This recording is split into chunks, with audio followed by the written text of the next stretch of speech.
Oke, teman-teman semua, jadi sekarang kita akan bahas nih mengenai modulus Young. Jadi modulus Young itu adalah contoh pertama dari modulus elastisitas. Jadi misalkan di sini ada dua buah benda yaitu karet dan besi, ukurannya sama, panjangnya juga sama. Kemudian ditarik dengan gaya.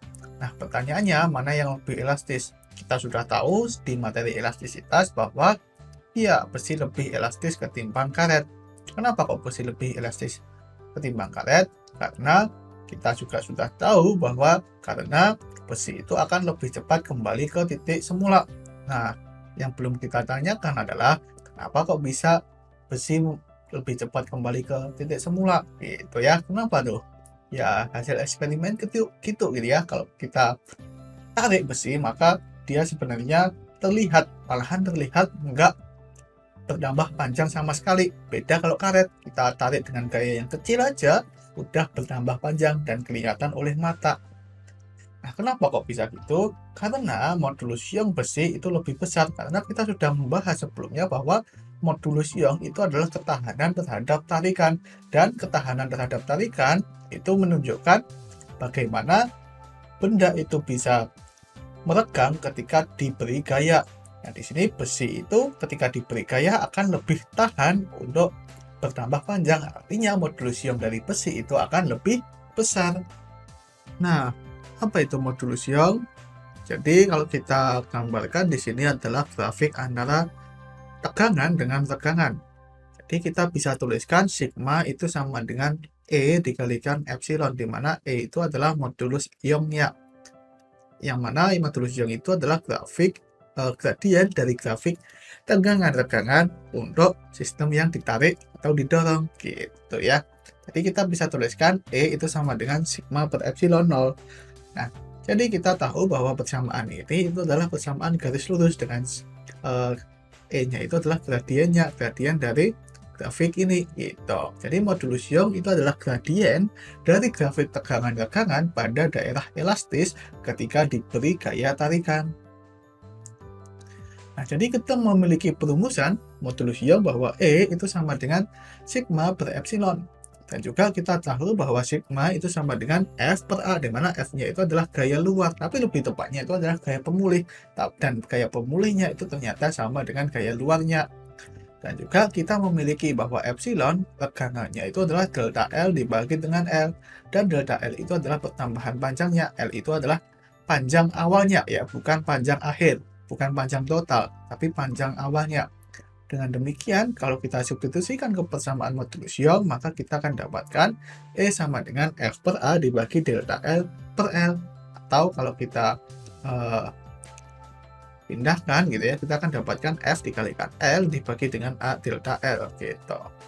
Kita bisa melihat bahwa semakin besar E, semakin besar modulus elastisitasnya, modulus Young-nya, maka ketika diberi gaya yang tetap, delta L-nya itu akan semakin kecil. Jadi, modulus Young itu menunjukkan ukuran kekakuan dari suatu benda, sama seperti tadi. Kalau besi itu akan lebih kaku ketimbang plastik atau karet gitu ya, karena modulus Young-nya itu besar gitu. Besi itu lebih elastis ketimbang karet. Jadi semakin besar modulus Young-nya, maka semakin elastis juga benda itu. Jadi kita kembali ke pertanyaan ini, kenapa kok besi bisa lebih elastis? Karena besi memiliki modulus Young lebih besar. Akibatnya apa? Kalau kita gambarkan grafik tegangan-tegangan, maka untuk besi itu akan lebih curam ketimbang karet gitu. Nah, jadi kita juga sudah tahu bahwa modulus Young itu adalah salah satu contoh dari modulus elastisitas. Artinya, nilai dari modulus Young itu hanya bergantung terhadap jenis material. Nah, jadi di sini kita memiliki tabel beberapa material dan nilai modulus Young-nya, di mana modulus Young-nya itu dikali 10 pangkat 9 Pascal. Jadi di sini ada aluminium, keramik, konkrit, ini ada edit.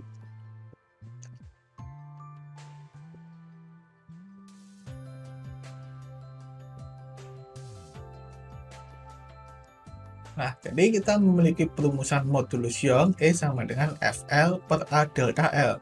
Kalau kita ambil perubahan delta L itu sangat kecil, maka modulus Young-nya itu akan semakin besar, mendekati tak hingga gitu. Jadi kalau delta L-nya itu mendekati 0, modulus Young-nya itu mendekati tak hingga.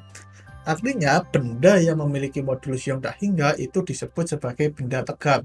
Jadi kalau kita gambarkan grafik di sini, grafik antara tegangan terhadap tegangan itu grafiknya tegak karena memiliki gradien tak hingga. Berapapun tegangan yang diberikan pada benda yang tegak sempurna, benda itu tidak akan bertambah panjang. Itu jika modulus Young-nya tak hingga. Nah, selanjutnya kita tinjau ketika pertambahan panjangnya itu tak hingga, maka modulus Young-nya itu 0. Nah, benda yang memiliki modulus Young 0 itu disebut sebagai benda plastis sempurna. Jadi kalau kita gambarkan grafiknya itu seperti ini. Garis lurus gitu ya, garis lurusnya itu mendatar karena gradiennya itu sama dengan 0. Dan juga ini berlaku di semua tempat, di semua tegangan. Artinya setelah diberi tegangan tertentu, di sini, di sini, benda plastis sempurna itu akan meregang selamanya gitu, nggak bakal berhenti karena di sini delta L-nya itu akan mendekati tak hingga ke sana. Dan juga kita juga tahu bahwa epsilon tegangannya itu sama dengan delta L dibagi dengan L.